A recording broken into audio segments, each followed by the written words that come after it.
Integrated web pages for automation systems can be excellent tools, especially when it comes to diagnostics and control. Let me show how easy we can do these. First step is we're going to choose a current project. I'm going to click Open. Ultimately, I don't want to go back and recreate anything I've done for my current automation system. I just want to tie to it. That's it. So now the project is opened. Just go to the Project View section of it. I'm going to choose the PLC. Double click on the device configuration, give focus to that CPU, click on properties, and in the properties the first thing that happens to pop up is the integrated web server. If I check this box, there's a little security note that pops up that tells us, hey, wait a second, do you want to have a password? For this application, I don't want to do that. All I got to do now is give focus back to the CPU and click download. Now he's going to compile the fact that there's also a web server integrated with the code of the CPU. Click load. Now finished. Now we have a web server integrated. If I go over to this iPad, first thing I want to do is click on Settings, go to the Wi-Fi, enable the Wi-Fi, and as you can see I actually do have a wireless access point for this particular project right now. It is S7-1200, that's the one I want.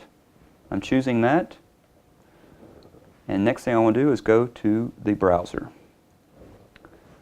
I want to find the IP address for the 1200. All I have to do is give focus to it, right click, Properties, go to Ethernet address. There's my Ethernet address. Click on the field, and 192.168.0.1 go. So now I have the web server up. If I enter it, the first page is an example representation graphically of the 1200 with the status LEDs, green, red, whatever they may be, including some basic information, IP address and part number. We've also got an identification page that gives a little bit more detail about this unit, as well as a communication page. So the next thing is we can actually create faults, for instance, with this automation system. If I go over here and turn the potentiometer and create an analog fault, I'll notice that I get some status LEDs on the first page. Something is wrong. What I can do is go to the module information page, and I'll see some red wrench here.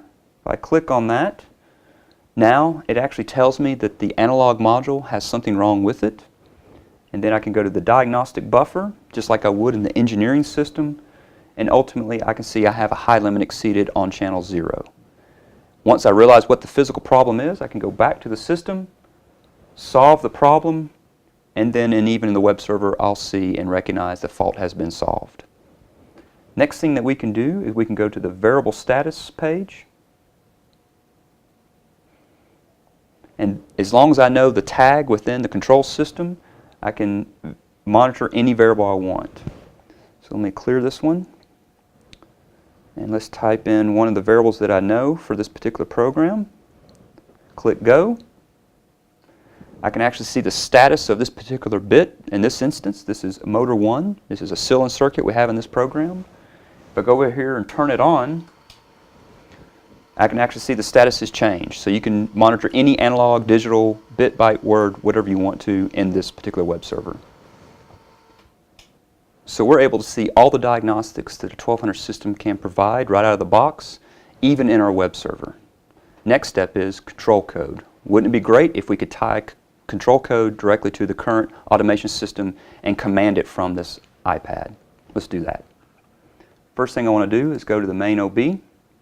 Here's our standard cylinder circuit. I need to tie the virtual logic to the actual logic in this particular system.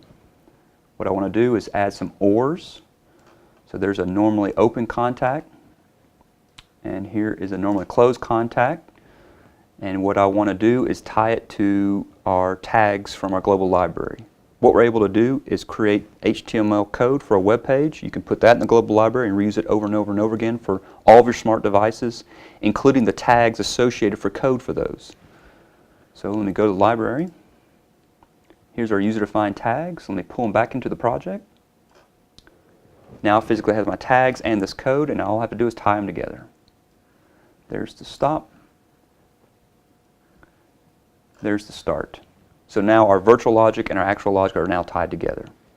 The next step is we want to add a www block, because this is going to be a user-defined web page, and we want to be able to call this virtual logic against the actual logic in the CPU. Let's go to instructions, web server, and let's add this block. There's the www block. The control data block is always 333. And the output, I'm just typing in a tag name, AWP, and I'm going to use the default define tag. It's fine, whatever the default is, I'm okay with that.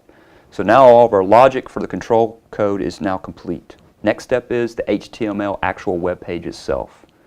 What we need to do is go back to the device configuration, give focus to CPU, click on Properties, and then go down to the Web Server section.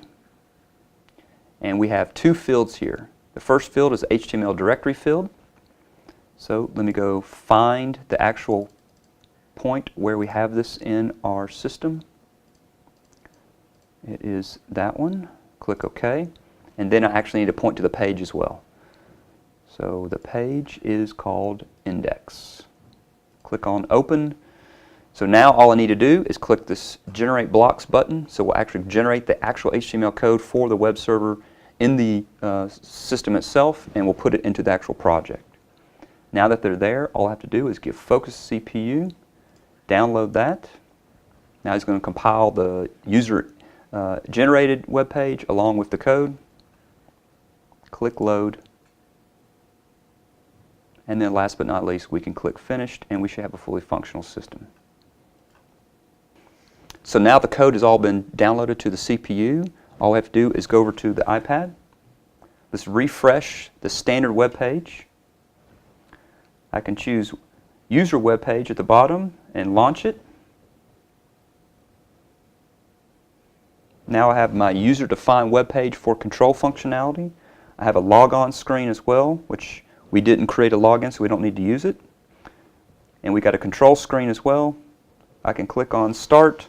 And as you can see, I can completely control this automation system with this iPad, and I did it just a matter of minutes. Now that is engineering efficiency.